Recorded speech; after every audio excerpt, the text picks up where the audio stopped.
Merci à toutes et à tous d'être là. Et merci à vous quatre du panel. Cette première table ronde portera sur les méthodes substitutives. On essaiera d'aborder ces nombreux enjeux, qu'ils soient normatifs, culturels ou économiques.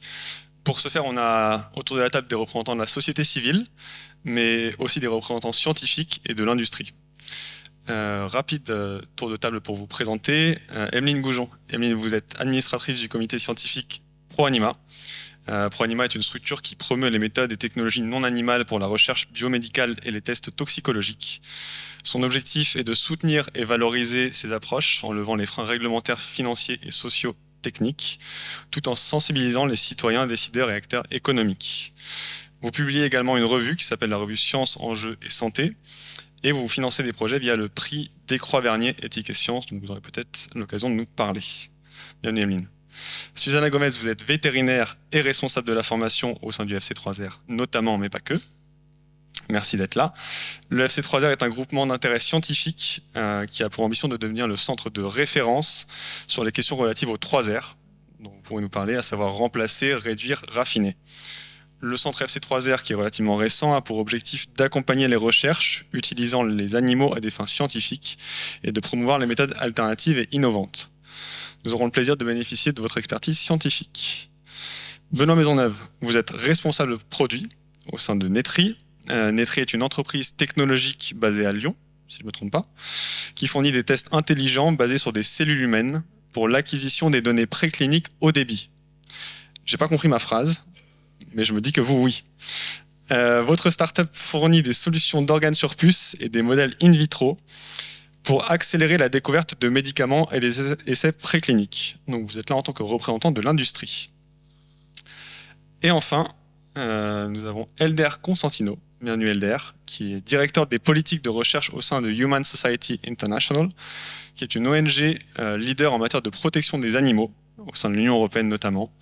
Et vous menez plusieurs campagnes pour promouvoir le développement d'une recherche scientifique sans test sur les animaux. Nous partons sur 30 minutes d'échange, puis 15 minutes de questions-réponses avec la salle. 3 parties dans le cadre de la discussion. Un propos introductif, simplement pour que tout le monde comprenne ce que sont que les méthodes substitutives, parce que je ne suis pas sûr que ce soit le cas. Nous parlerons ensuite des freins au développement de ces méthodes et des solutions éventuelles. Une première question pour vous, Emeline. Qu'est-ce qu'on entend par méthode substitutive à l'expérimentation animale et quelles sont les technologies existantes? Ouais, ok, merci. Merci pour cette question. Et donc, oui, alors peut-être donc une explication simple. Les méthodes, donc ce sont des méthodes de test, des outils, des technologies utilisés en sciences, donc notamment dans le cadre de la recherche biomédicale et des tests toxicologiques ou réglementaires. Donc c'est pour évaluer la sécurité chimique des produits de notre quotidien. Donc ces méthodes qui ne recourent pas aux animaux et sont basées donc vertébrés et invertébrés et qui sont basées ou centrées sur des données humaines. Une fois qu'on a dit ça, donc c'est vrai qu'il y a plusieurs termes, appellations, donc méthode substitutive, méthode alternative ou méthode non animale. Il y a également l'acronyme NAM pour nouvelle méthodologie d'approche qui est plutôt, on va dire, utilisée dans un cadre institutionnel et ou qui signifie selon les institutions méthode non animale. En tout cas, c'est un ensemble de méthodes qui cherchent à remplacer ou complémenter l'utilisation des animaux. Et ces appellations ont des limites, des nuances et des complexités. Voilà. Alors, peut-être pour vous aider à illustrer, vous avez quelques exemples que vous nous avez envoyés. Si vous voulez peut-être dire un mot très rapidement sur une ou deux de ces techniques. Oui. Oui, donc il y a plusieurs types de modèles et peut-être que pour le coup Benoît pourra aussi compléter. Donc les modèles in vitro 3D qui sont des modèles, des systèmes microphysiologiques tels que la technologie des organes sur puce et des organoïdes.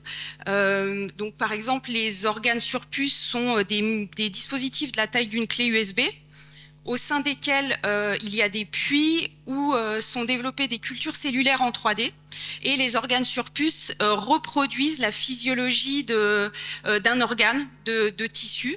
Il y a donc les organoïdes, et là c'est plutôt pour étudier un organe cible. Donc ça c'est pour les méthodes in vitro 3D, les nouvelles méthodes in vitro. Il y a aussi les méthodes in silico par ordinateur. Donc c'est par exemple des outils basés sur l'utilisation de données, des bases de données de modélisation. Donc c'est l'IA, l'intelligence artificielle. Le machine learning, c'est aussi des modèles prédictifs d'activité biologique, ou encore les jumeaux numériques. Peut-être avez-vous entendu parler de ce terme. Donc c'est, ou jumeaux humains virtuels, ce sont des représentations numériques d'état de santé ou de pathologie à partir de données d'un individu. Donc je ne sais pas si tu veux compléter. Non, je pense que tu as fait le tour à peu près de tout. À noter aussi, il ne faut pas oublier le in chemico, qui est aussi un type de NAM qui est utilisé. Donc en fait, c'est vraiment le fait que dans les dernières décennies, il y a eu beaucoup d'avancées technologiques qui ont permis de poser des questions, de développer des outils pour avoir des réponses à des questions qui n'étaient pas accessibles avant, et qui du coup remet vraiment en jeu et en question le paradigme qui existait et qui hélas existe encore un petit peu trop toujours, qui est le fait d'aller directement sur du modèle animal en espérant avoir toutes les réponses. On se rend compte que, et c'est le gros avantage de ces approches, c'est que l'animal et l'humain restent très différents. Enfin, chaque espèce est très différente pour beaucoup de raisons. En particulier quand on prend tout ce qui est fait sur les souris, qui sont souvent en fait avec un background génétique relativement neutre, et c'est très différent de ce qui se passe chez l'humain, où justement l'humain c'est la seule espèce qui consciemment fait le choix de ne pas être consanguin et d'avoir un génome le plus varié possible en fait. Donc c'est vraiment ça, ça permet d'aborder tout un ensemble de questions avec une lumière complètement nouvelle. Et forcément, vu que ça touche quand même à la sécurité humaine, c'est des choses qui prennent du temps et qui demandent à être construites. Mais moi, non, je pense que c'est un bon overview de tout ce qui peut être utilisé à l'heure actuelle. Ouais, et peut-être juste préciser, c'est l'effet combinatoire de ces méthodes, c'est-à-dire qu'elles peuvent être combinées entre elles, donc c'est hyper intéressant. Et justement, mais ça on y reviendra j'imagine après, c'est l'enjeu de la maturité de ces technologies. Elles sont à différents niveaux de maturité, dépendant du domaine, du contexte et de la question de recherche. Merci. Est-ce que Susanna, vous voulez compléter avec le point de vue du FC3R ? Et c'était sur la terminologie qu'on utilise méthode substitutive. Et nous, au sein de FC3R, on a également le même souci à chaque fois. Est-ce qu'on utilise NAM? Est-ce qu'on utilise en anglais? Donc, merci pour le choix déjà du titre, parce que c'est substitutive. Et nous, on avait fait un état, on va parler, je parle tout de suite de ça. Et on avait choisi substitutive parce que c'est un choix de vocabulaire. Et donc, je suis contente aujourd'hui d'être dans un débat des méthodes substitutives. Elder, est-ce que vous, la notion de substitutive vous semble satisfaisante ou trop restrictive ? Un petit mot de précision, je vous rappelle qu'on est entre néophytes principalement, donc n'hésitez pas à expliciter des notions qui sont assez simples. Partez du principe que je ne comprends pas grand-chose à la science. Oui, c'est un débat intéressant sur la question de la substitution des méthodes animales. C'est vrai que c'est pas un thème que nous on utilise beaucoup dans notre organisation, parce que ce sont des méthodes qui certes vont se substituer à des pans d'expérimentation animale, et je crois qu'on est amené à avoir des rééquilibrages importants dans la recherche dans les années à venir. Ceci étant dit, ce sont aussi des méthodes qu'il ne faut pas simplement comparer avec ce que fait le modèle animal. Par exemple, il y a des domaines, par exemple dans les maladies rares, où il n'y a aucun modèle animal, et les seuls modèles qui sont en train d'être utilisés en ce moment sont les modèles avancés in vitro, les organoïdes. Il y a à peu près 7000 maladies rares dans le monde. Ça impacte à peu près 10% de la population, et c'est pour la grande majorité des maladies génétiques. Il n'y a aucun modèle dans ces domaines-là. Donc c'est vrai que le risque avec le terme méthode substitutive, c'est de comparer un peu trop toutes les portes que ouvre d'être un peu trop réductionniste en fait dans nos termes. Elles vont au-delà de la substitution aux méthodes animales, mais ceci étant dit, c'est vrai que elles vont aussi se substituer aux modèles animaux. Donc il n'y a pas vraiment de de termes parfaits. On est limité parce qu'on est face à des nouvelles technologies et donc les termes ne sont pas parfaits. Mais c'est vrai que c'est un point d'introduction intéressant pour commencer. Merci. Je propose qu'on continue justement sur quelque chose qui ne fait pas l'unanimité, et je vais continuer avec vous, Elder. Question un peu provocante. Est-ce que les méthodes substitutives permettent d'avoir des résultats scientifiques aussi fiables, voire plus fiables que ce qu'on a en termes d'expérimentation animale? Alors je crois que dans certains domaines, comme dans la toxicologie, on arrive à un point où les nouvelles méthodes sont aussi fiables, voire même plus fiables que les modèles animaux. D'ailleurs, il y a tout un système de validation qui permet à prouver cela, qui est bien huilé en fait avec l'ECVAM, l'OCDE, quand une nouvelle méthode. L'ECVAM. Le Centre européen de validation des méthodes alternatives, qui se charge de valider les nouvelles méthodes pour certains usages bien spécifiques.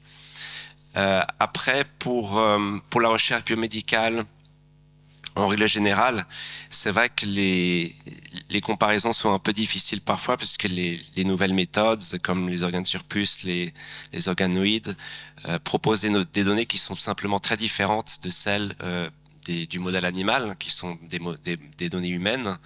Et donc la comparaison est possible, mais ce ne sont pas des substitutions exactes. Ce sont des différentes manières de poser des questions, de ne pas se poser les mêmes questions scientifiques justement.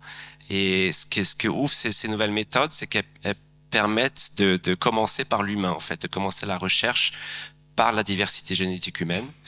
Et donc là, la question de la fiabilité devient beaucoup plus complexe dans la recherche biomédicale. Je ne sais pas si d'autres ont d'autres opinions sur ça. Est-ce que, Emeline, ça vous semble approprié? Oui, la question de la fiabilité, pour le coup, elle est centrale. Enfin, c'est vraiment un enjeu hyper important aujourd'hui. Et bon, sur le principe, comme elles sont basées sur des données humaines, c'est vrai qu'elles sont, ce que tu disais, enfin, dans les appellations, c'est plus que des modèles alternatifs puisque basés sur des données humaines, donc ils sont physiologiquement et cliniquement plus proches de notre espèce, et donc c'est vraiment l'intérêt majeur. Après, la question de la fiabilité, et c'est cet enjeu aussi de transformer la recherche finalement, parce qu'aujourd'hui, et notamment pour le domaine des médicaments, pardon, on a un vrai enjeu de performance, puisqu'il y a un taux d'échec, et je pense qu'il faut reparler de ce chiffre-là, et ça a été rementionné hier par le responsable de France Biotech, sur le taux d'échec des médicaments, qui est de 92, en moyenne 90% pour l'ensemble des maladies. Et donc il y a un vrai challenge, défi de performance de ces méthodes et de fiabilité, parce que le problème sur ce taux d'échec, c'est la transposabilité, notamment la transposabilité du du modèle animal à l'humain. Benoît, Susanna, est-ce que vous voulez compléter? Sur la fiabilité, oui, c'est vrai qu'il y a des techniques qui sont encore, ça c'est important à dire, en développement. On n'a pas toutes les réponses dans les laboratoires. Et moi, je viens d'un laboratoire, et c'était à Paris-Saclay. Et là, mes chercheurs travaillaient sur certains modèles qui n'étaient pas encore à point. Donc, il fallait parfois revenir parce qu'ils sont des questions scientifiques. C'est la recherche fondamentale. Et ces nouvelles méthodes ne sont pas toujours pertinentes. Donc, ça se développe. C'est vrai que de la partie toxicologique, c'est plus avancé. Mais sur d'autres domaines, il y a du travail à faire encore. Benoît, est-ce que tu veux rajouter quelque chose? Donc très rapidement, parce que beaucoup de choses ont déjà été dites, c'est vrai que du coup, en fonction du domaine d'application, il y a quand même de grosses hétérogénéités au niveau de l'acceptation et de l'utilisation à l'heure actuelle. J'ai beaucoup aimé le commentaire d'Elder justement sur le fait de comparer à l'animal et que c'est pas nécessairement le plus pertinent. Ça pose vraiment la question on nous dit souvent quand on essaie d'amener des données devant des réglementaires, comment performe votre modèle face au gold standard, donc vraiment au standard qui est utilisé. Sauf que quand le standard il est mauvais, et qui ne permet pas justement de prédire ce qui se passe dans l'humain, comment est-ce qu'on approche ça? Donc c'est vraiment important de repartir sur ce qui est réellement essentiel et pourquoi est-ce qu'en fait beaucoup de ces tests animaux ou non animaux existent, qui est en fait la protection de l'humain. Donc on met une nouvelle molécule sur le marché, on met un nouveau produit chimique dans un nouveau pesticide ou quoi que ce soit. Qu'est-ce qui se passe quand c'est ingurgité par des êtres humains ou par des animaux ou le côté écosystème pour le côté chimique. Et donc du coup en partant de là, ça remet vraiment en question. Et ça pose vraiment la question de par rapport à quoi est-ce qu'on doit valider. Beaucoup d'approches qui existent et qui ont été développées initialement, c'était des tox qui étaient très locales, la peau par exemple, etc. Ce sont de très très très belles avancées qui d'ailleurs ont été très poussées en Europe, qui étaient vraiment en avance sur le reste du monde pendant longtemps là-dessus. Et maintenant, petit à petit, on voit des approches qui commencent à s'ouvrir vers de la tox un peu plus systémique ou un peu moins locale, qui sont en fait des questions qui sont un peu plus complexes. Et pour rebondir sur ce que disait Emeline tout à l'heure, quand elle nous parlait des différents types de NAM qui existent, où justement le gros intérêt c'est utiliser plusieurs de ces approches, alors soit en collaboration, soit en système de tiers, pour classifier petit à petit et justement pouvoir arriver à augmenter le niveau de protection tout en répondant à des obligations, des demandes sociales éthiques qui sont vraiment existantes dans la population. Bah écoute, je pense que ça fait une transition parfaite pour la seconde partie. Donc merci. La partie qui est celle des obstacles. Quand on a un peu échangé sur le sujet, on m'a dit qu'il y avait beaucoup d'obstacles, à la fois sur le volet réglementaire, mais aussi sur le volet du processus de validation de ces nouvelles méthodes. Est-ce que Elder voulait nous dire un petit mot sur ce point des validations? Oui, bien sûr. Alors, je crois qu'il y a on peut parler de deux grandes catégories d'obstacles. C'est les obstacles réglementaires et les obstacles, disons, structurels à la diffusion des méthodes non animales. Donc au niveau réglementaire, il y a par exemple le règlement REACH, qui est le règlement d'enregistrement des produits chimiques européens, donc qui oblige les industriels à tester tous les produits chimiques. Donc là forcément, on ne peut pas y couper, les tests doivent être faits. Mais cependant, l'interprétation qui est faite du règlement, qui devrait en principe minimiser l'usage des tests sur les animaux, n'est pas très inadéquate. En tout cas, à notre sens, et à beaucoup d'autres, c'est l'avis aussi de beaucoup d'opinions scientifiques, c'est que beaucoup d'approches qui pourraient éviter l'utilisation des tests sur les animaux ne sont pas mises en application par l'Agence européenne des produits chimiques, basée à Helsinki. Donc, avis à bon entendeur, le règlement REACH va être révisé en principe cette année. Donc là, c'est un agenda très important où le gouvernement français ou les autres États peuvent se positionner pour flexibiliser ce règlement et encourager l'adoption des méthodes non animales dans le cadre de REACH. Alors, ceci étant dit, l'utilisation des animaux dans la toxicologie ne couvre à peu près que 20% du total de l'utilisation des animaux dans la science. Et 80%, c'est-à-dire le reste, c'est la recherche biomédicale. Et donc là, on parle de causes plus profondes, plus structurelles, qui expliquent l'utilisation massive du modèle animal dans la recherche biomédicale. Donc notamment la formation des scientifiques. Donc c'est tout à fait normal quand on rentre à l'université d'apprendre avec le modèle animal. C'est même parfois obligatoire. Ensuite, il y a une abondance de la disponibilité des animaux comparée à d'autres méthodes. Je crois qu'en France, il y a à peu près 500 laboratoires qui fournissent des animaux, comparé à peut-être une poignée de centres qui vont utiliser des méthodes avancées telles que, je sais pas, organes sur puce ou organoïdes. Donc là, il y a un gros travail de formation interdisciplinaire à faire aussi. Il y a aussi les financements. Bon, les financements sont pas dirigés spécialement pour stimuler le développement des méthodes en animal. Et à la fin aussi, il y a d'autres facteurs comme les publications. Donc c'est plus facile d'être publié dans un dans un journal de fort impact, un journal scientifique, quand on utilise des modèles animaux que quand on utilise des modèles innovants où il y a peu d'autres données pour comparer, par exemple. Donc là, forcément, c'est très important pour la carrière d'un chercheur scientifique, où on publie, avec quel facteur d'impact. Et donc là, il y a toute une stratégie à avoir pour qu'on pourrait dire une stratégie systémique qu'il faut approcher au niveau national, au niveau européen, pour avoir des financements, pour disséminer ces méthodes, pour former les scientifiques, etc. Merci. On parlera de la partie solution juste après, mais vous avez déjà ébauché quelques pistes. Et j'en profite pour vous rappeler que dans vos plaquettes, vous avez un lien pour poser une question écrite, et il y a notamment une question écrite sur REACH, sur le règlement REACH et la position de la France. Si ça vous intéresse, n'hésitez pas.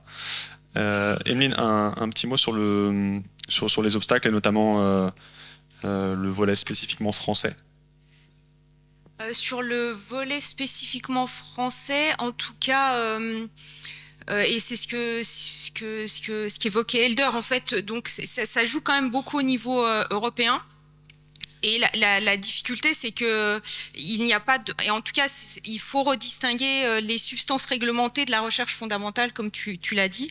Pour les substances réglementées, il n'y a pas d'obligation à tester sur les animaux. Il y a des recommandations justement d'utiliser les alternatives, mais on voit qu'en pratique c'est différent, et donc la France dépend un peu de ce niveau européen. Mais il y a quand même des choses à faire. On en rediscutait avec Benoît au niveau français, notamment sur des enjeux de compétitivité de la recherche, de l'industrie, et des enjeux à lever là-dessus.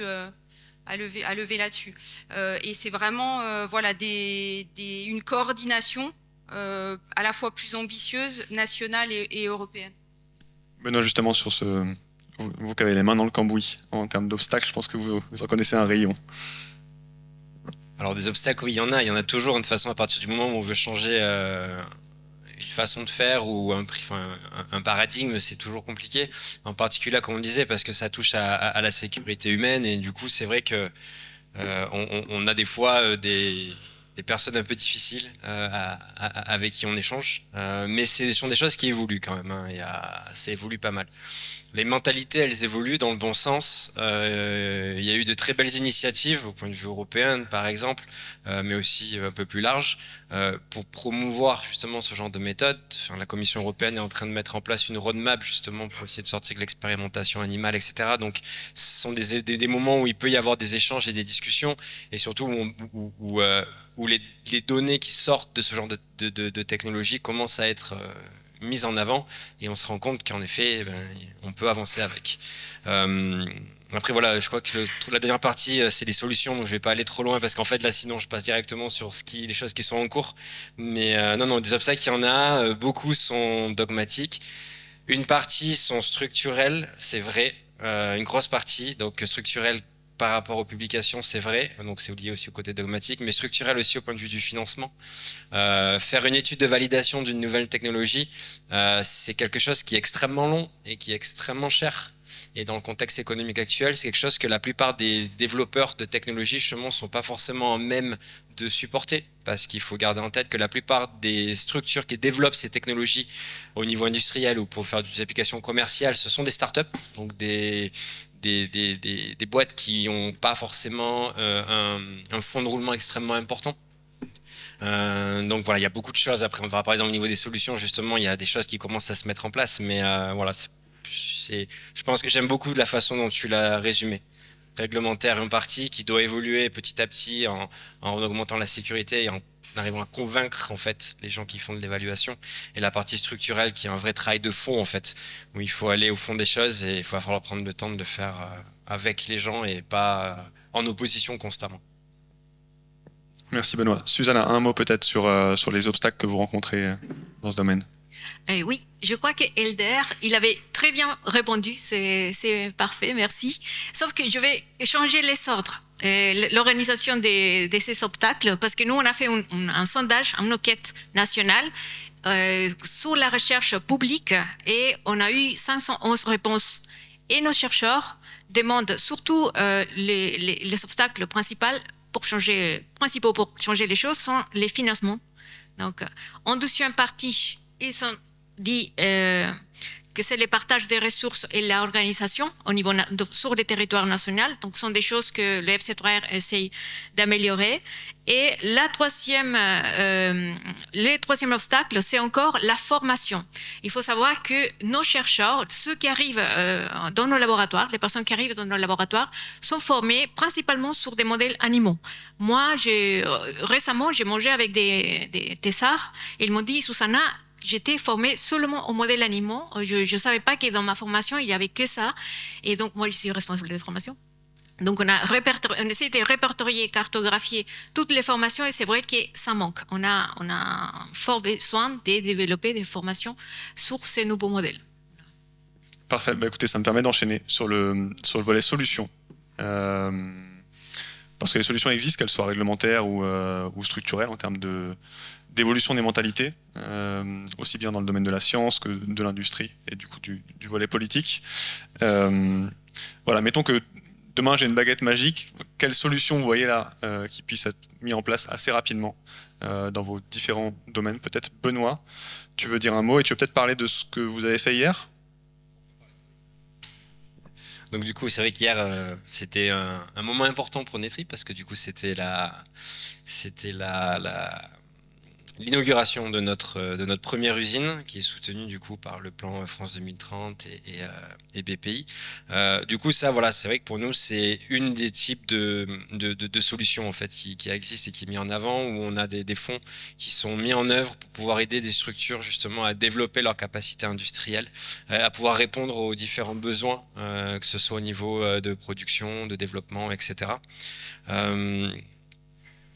Une autre partie qui est vraiment importante, et je pense que c'est surtout quand on voit le titre un domaine porteur pour la recherche et pour la France, je pense que c'est important de souligner parce que c'est de belles initiatives, celles qui ont lieu en France justement. Donc il y a la filière française industrielle d'organoïdes et organes sur puce qui a commencé il y a un peu plus d'1 an maintenant et qui vise en fait à structurer les différents acteurs et l'écosystème, à engager des discussions avec des agences réglementaires pour pouvoir faire avancer ce genre de technologie de manière saine, pouvoir aussi déterminer potentiellement des lignes de financement. Comme je l'ai dit avant, financer une étude de validation, c'est extrêmement long et c'est très très cher parce que ça demande de faire beaucoup d'expériences dans beaucoup de laboratoires différents pour être sûr de pouvoir enlever tous les différents biais. Il y a aussi du coup en France, il ne faut pas l'oublier, tout ce qui est le PEPR, MEDOC, qui s'est lancé, qui est une très belle initiative académique justement où on voit l'excellence, qui consiste en fait c'est pour mettre en avant tout ce qui est les technologies, particulièrement l'organoïde et l'organe sur puce, pour plein d'applications, donc avec des applications qui sont très cliniques, pour justement aussi, cliniques et précliniques. Et en fait, c'est un gros poche de financement pour la recherche française académique, pour pouvoir continuer à se développer et être à la pointe. Je pense qu'il ne faut pas oublier, en France, on a quand même une chance qui est incroyable, c'est qu'on a un niveau académique qui est exceptionnel, vraiment. On n'a pas à rougir par rapport à n'importe quel autre pays dans ce domaine-là, vraiment.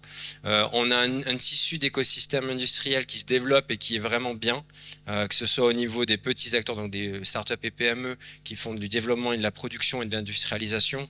On a aussi des acteurs, des end-users, donc ceux qui vont utiliser ces technos, donc ça peut être des industries pharma ou autres, et on a tous ces acteurs qui sont présents sur le même territoire et on commence à avoir de plus en plus d'initiatives pour les regrouper ensemble, faire en sorte qu'ils discutent et surtout qu'ils s'organisent entre eux pour éviter les redondances et les choses qui seraient contre-productives. Donc voilà, au niveau français, il y a beaucoup de choses qui se passent. Au niveau européen, il y en a aussi. On peut regarder en tête le fameux désignaton de l'EPA, qui est un peu l'agence l'agence européenne pour tout ce qui est méthode alternative. Qui amène beaucoup de solutions, mais aussi beaucoup de questions. Et donc, du coup, c'est intéressant parce que ça permet d'avancer. Il y a des groupes de travail, par exemple, on est en train de retravailler entièrement la façon dont on fait la classification du risque chimique, parce qu'on se rend compte que c'est pas vraiment pertinent d'utiliser un système qui a été développé chez l'animal avec des risques chimiques, des endpoints, des choses qu'on peut voir qui ne sont pas du tout en fait ce qu'on va voir en fait de la même façon avec des technologies alternatives. Donc il y a beaucoup de choses qui sont en place. Je pense que là, si j'avais un coup de baguette magique, j'accélérerais en fait le côté pouvoir faire du financement de méthodes de validation, vraiment la partie validation. Essayer de mettre en place aussi des discussions avec les agences réglementaires un peu plus saines ou un peu plus ouvertes, Ceux qui ont le plus de data en fait à l'heure actuelle sur ce qui s'est passé chez l'humain, en bien comme en mauvais, ça reste les agences réglementaires.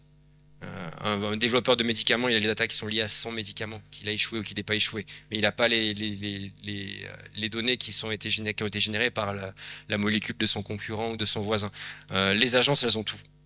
Donc, on a essayé de mettre en place un dialogue pour qu'il y ait un échange de données, en particulier de résultats cliniques, pour pouvoir justement comparer ce qui sort de nos technologies et pouvoir démontrer que beaucoup de choses qui ne sont pas vues chez l'animal auraient pu être prédites grâce à ce genre de technologie. Je pense que ça fait à peu près le tour. Merci beaucoup. En tout cas, Netri prouve que ça peut se faire en France et que ça existe. Et qu'il faut un soutien effectivement financier, académique à ce que vous faites, et politique bien sûr. C'est le but de l'événement. Justement, par rapport au volet européen international, je vais faire une doublette, Elder et Emeline. Il y a des choses qui marchent à l'étranger, que ce soit aux Pays-Bas, aux États-Unis. Donc les Pays-Bas, c'est hyper intéressant parce qu'on est au sein de l'Union européenne, c'est pas si loin en train. Et finalement, on n'est pas si différent. Et le modèle états-unien est aussi assez inspirant, si vous voulez en dire deux mots. En tout cas, sur les États-Unis, en effet, depuis 2023, ils ont autorisé par un changement de législation la possibilité de mettre sur le marché des médicaments à partir de méthodes non animales, donc ne recourant pas à l'animal, ce qui ouvre vraiment la voie à de nouvelles possibilités. Et il y a aussi un plan gouvernemental avec un budget annuel entre 35 et 40 millions de dollars pour accompagner cette accélération, donc à la fois, ce que disait Benoît, ce besoin, donc la validation, l'implémentation et l'accompagnement de ces alternatives, donc des fonds, et puis également les Pays-Bas avec la création d'un centre qui a débuté ses activités assez récemment, et là qui est l'objet d'un partenariat public-privé. On voit que c'est hyper important d'avoir cette combinaison public-privé avec des fonds à hauteur de 250 millions d'euros, vraiment dédiés à la transition vers ces nouvelles méthodes. Et ça résonne avec ce que tu disais, Benoît. C'est ce besoin d'accompagnement et d'encouragement plus systémique aussi. Tu parlais de système, d'encourager tous les acteurs, d'avoir un centre de référence de ressources. Et là, c'est deux expériences ou deux exemples desquels pourrait s'inspirer la France. Oui, tout à fait. D'ailleurs, je crois que le projet des Pays-Bas est très intéressant parce qu'il est tout proche de chez nous. Et dans ce projet, il y a ce qu'ils appellent 4 projets de transition pour 4 domaines de maladies différents, où le but, ça va être de valider des méthodes justement pour la recherche biomédicale. Donc c'est un projet très ambitieux à avoir axé sur l'éducation et la validation des méthodes. Et je crois que c'est quelque chose qu'en France, ça pourrait être fait. Donc d'ailleurs, compte tenu de l'industrie qui se développe dans notre pays et du potentiel qui doit être fait d'ailleurs, je crois. Et au niveau européen, l'agenda il va être aussi extrêmement important cette année. Donc je viens de parler un petit peu d'avant la révision de REACH qui va venir, mais il y a aussi le 10e programme cadre européen, donc le programme cadre de recherche qui va être proposé au mois de juillet. Donc ça commencera qu'en 2028, mais ça représentera à peu près plus de 100 milliards d'euros dans la recherche, pas seulement la recherche biomédicale, mais en principe c'est quand même la recherche biomédicale le premier poste de dépense. Donc on espère qu'une stratégie ambitieuse peut être développée dans ce cadre-là. Et il y a aussi en cours de développement une initiative au niveau de l'espace de recherche européen qui pourrait être votée ce mois-ci ou en mars. Ça fait déjà plusieurs mois qu'elle est repoussée, mais qui est une initiative très intéressante qui vise à coordonner l'action des États membres dans plusieurs domaines pour développer les NAM, donc dans l'éducation, dans les infrastructures, dans la validation, etc. Donc ça, c'est très important. Mais je crois qu'on est arrivé à une ère depuis l'année dernière où on voit ces gros financements, c'est des gros projets qui ont vraiment un potentiel d'avoir un impact systémique, de changer le champ scientifique en fait. Et là je crois que c'est ça qu'il faut imiter en France, ou peut-être on peut même encore faire mieux, je crois. Merci Elder. Donc un soutien politique en tout cas à la transition, un travail sur le financement, sur les rapports avec les agences et un changement de mentalité. Je pense que c'est après ce qui ressort de vos échanges. Susanna, en tant que scientifique, est-ce que vous voulez avoir le mot de conclusion sur une note un peu porteuse d'espoir? Bien sûr, je crois, je suis sûre que les solutions sont sur le terrain, mais il faut les soutenir. Nous, on a seulement 1 million d'euros par an pour soutenir l'appel à projet français. Et ça serait intéressant de montrer que toute la France s'allume les jours que les projets vont fermer. C'est toute la France, ça signifie c'est toute la recherche qui participe aux appels à projets et on n'a pas assez d'argent. On a 1 million, on aurait besoin des 10 pour répondre à tout. Merci beaucoup. Je pense qu'on peut les applaudir.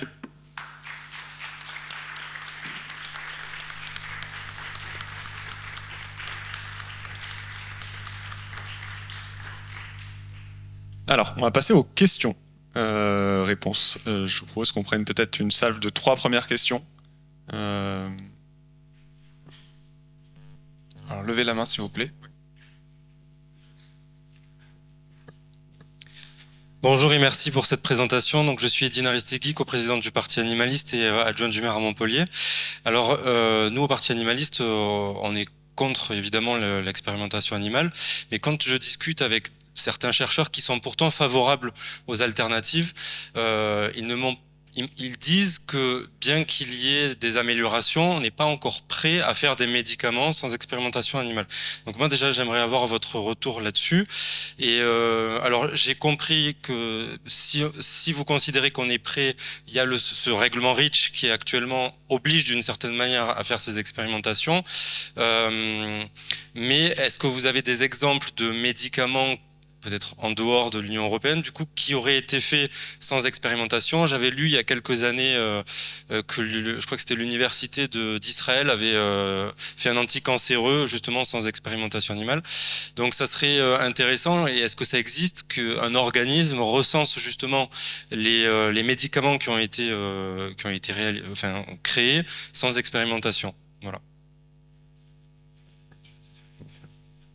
On va prendre une deuxième question. Ouais. Bonjour, Chapoutier, LFDA. C'est une question un petit peu historique. Depuis de nombreuses années, il y a de nombreuses associations privées qui sont intéressées à la question des techniques substitutives. Je salue ProAnima, que je connais depuis longtemps, qui travaille très bien. La fondation LFDA, que je représente ici en partie, donne tous les 2 ans un prix Kassler pour encourager ces techniques, etc. Mais jusqu'à une date récente, c'était des initiatives privées. Alors je m'adresse plutôt à Madame Gomez. Est-ce qu'on peut considérer que maintenant, comme vous êtes là, est-ce qu'il y a un changement dans la volonté politique? Est-ce que les pouvoirs publics s'y mettent? Et une troisième question. Oui, bonjour. Moi, ma question, elle porte aussi sur l'argument, enfin non, pas aussi, mais elle porte sur l'argument économique.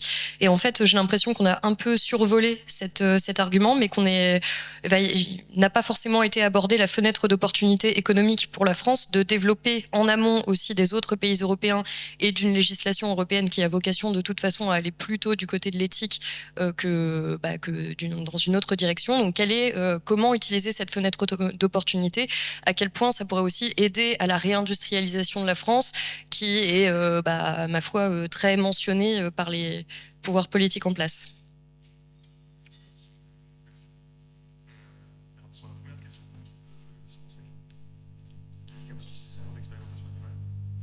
Je veux bien en dire un mot. Peut-être que Benoît aura plus de choses à dire sur ce sujet-là. Donc, oui, je crois que le médicament qui avait été autorisé en Israël, c'était un médicament dont la formule était déjà connue, en fait. Donc, c'était l'usage du médicament qui changeait, mais la formule n'était pas nouvelle. Donc, si une molécule est complètement nouvelle, elle sera testée à l'heure actuelle sur les animaux, parce qu'il n'y a pas on n'a pas de méthode encore fiable, validée pour les médicaments en fait, et aussi pour d'autres sujets de toxicologie. Ceci étant dit, c'est vrai que le modèle animal peut aussi laisser passer pas mal d'effets secondaires. C'est pour ça que parfois des médicaments doivent être retirés de la circulation. Donc le modèle animal est aussi loin d'être parfait sur cette question-là. Après, il ne faut pas oublier que les tests sur les médicaments, ça constitue une toute petite proportion de l'usage des animaux dans la science. Donc, c'est vrai que c'est très important. Si on y arrive, ce serait très bien. Mais il y a beaucoup d'autres fronts aussi à voir. On peut faire, je pense, des réductions beaucoup plus rapides et beaucoup plus considérables. Peut-être dans la recherche fondamentale. Avant la question des médicaments, qui serait peut-être la plus difficile à aborder au final.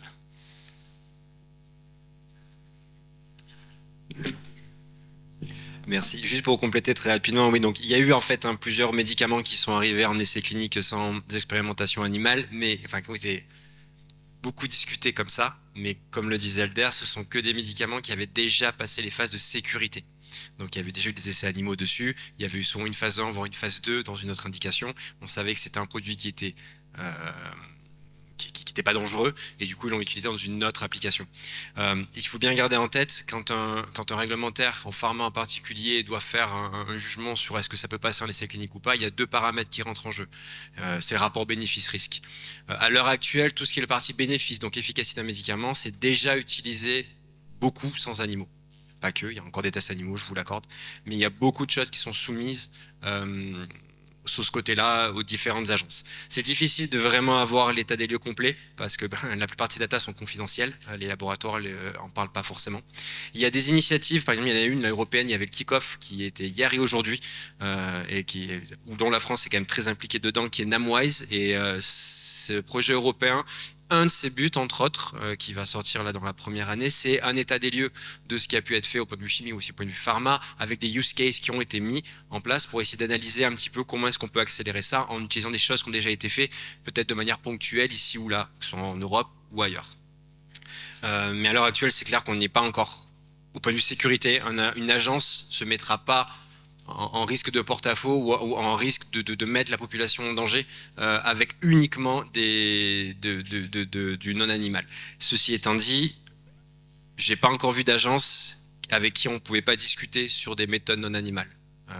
Nous, ça nous arrive, je ne peux pas citer exactement de détails bien entendu, mais où du coup il y a par exemple au niveau européen avec le MA, il y a l'ITF, l'Innovation Task Force, avec qui on peut aller discuter, et ça nous arrive.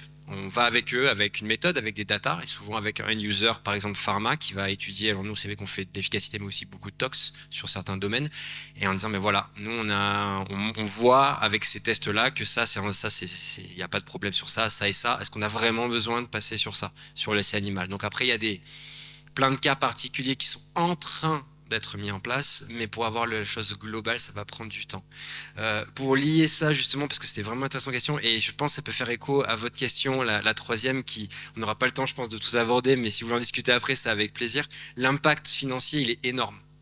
À l'heure actuelle, il faut bien, comme le disait tout à l'heure Emeline, il y a plus de 90% des médicaments qui arrivent en phase clinique qui échouent. Ça signifie que quand il y en a un qui réussit à passer, il faut que son prix, il permette de rentabiliser les 10 autres qui ont échoué derrière.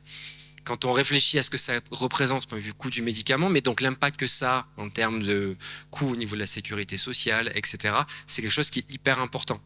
On a de la chance en Europe, et en France en particulier, on est quand même très bien lotis avec notre protection de santé, mais il commence à y avoir des limites. Il y a beaucoup de traitements très novateurs qui ont été, comme le traitement mis sur le marché il y a 10 ans ou moins, qui ne sont pas encore disponibles en France, parce qu'encore trop cher. C'est une réalité, et donc c'est vraiment important de prendre ça en compte, le fait de travailler en amont, d'arriver à faire évoluer les choses, ça peut avoir un impact financier pour toute la collectivité et pour les gens de manière générale. Et alors pour tout ce qui est à partie réindustrialisation, je suis avec vous, on a justement pu faire l'usine.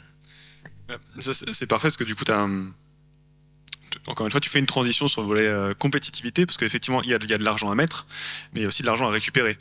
Et sur ce volet, pour la question de Morgane, peut-être que tu veux dire un mot justement sur les répercussions en termes économiques, en tout cas de compétitivité, ce que ça représente comme investissement pour l'avenir. Oui, complètement.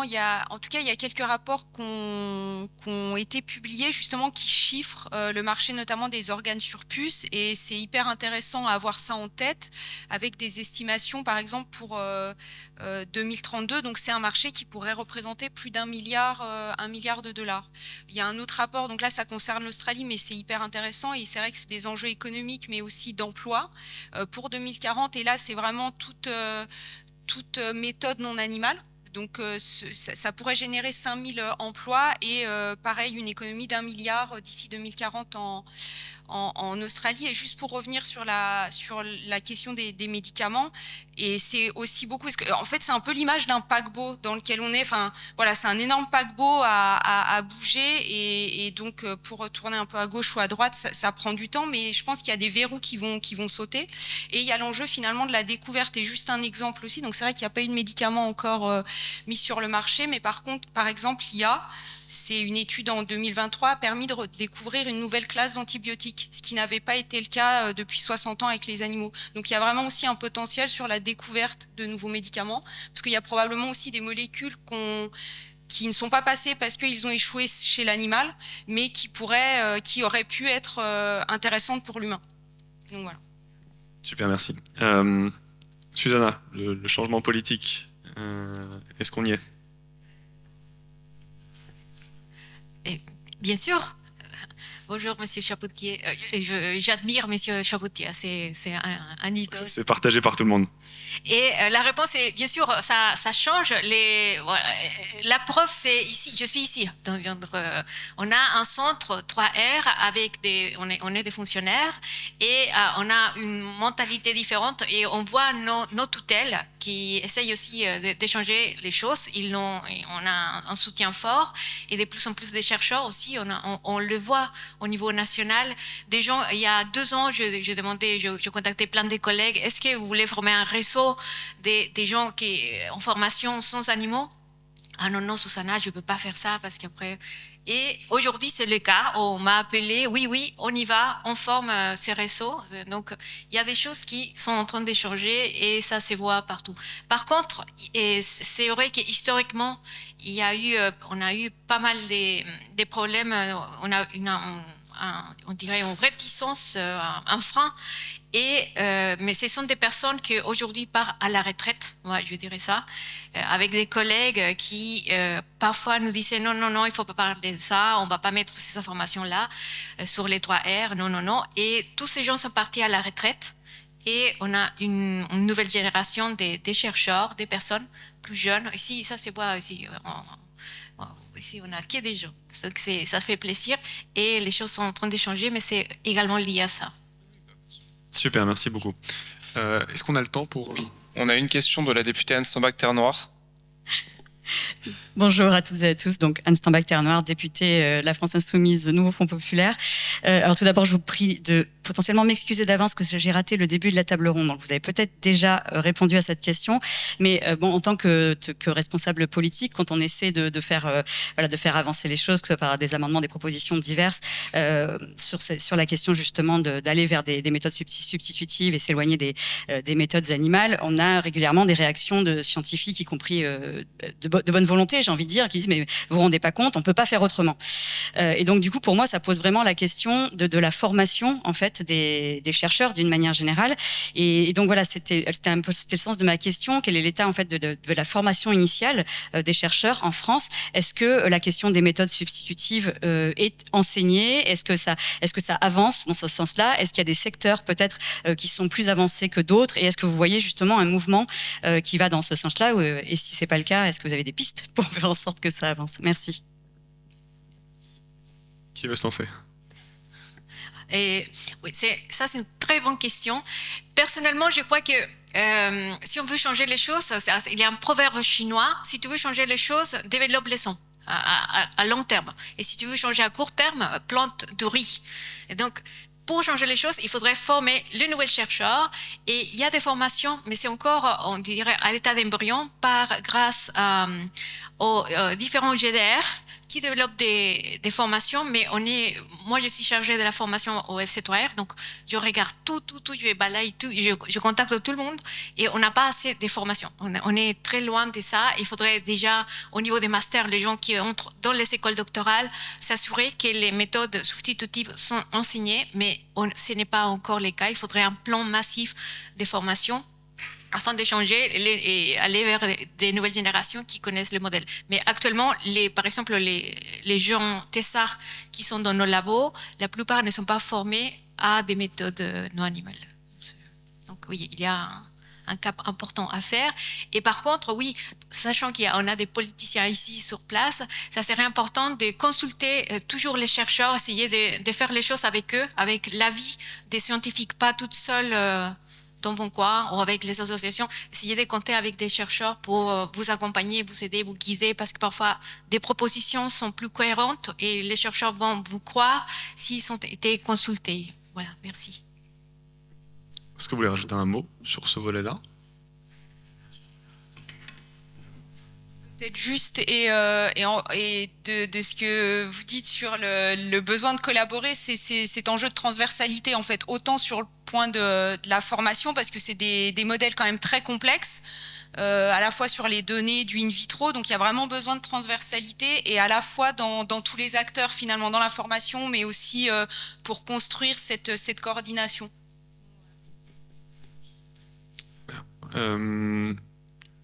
Je m'adresse aux personnes qui tiennent le timing. Est-ce qu'on a le temps pour une dernière question?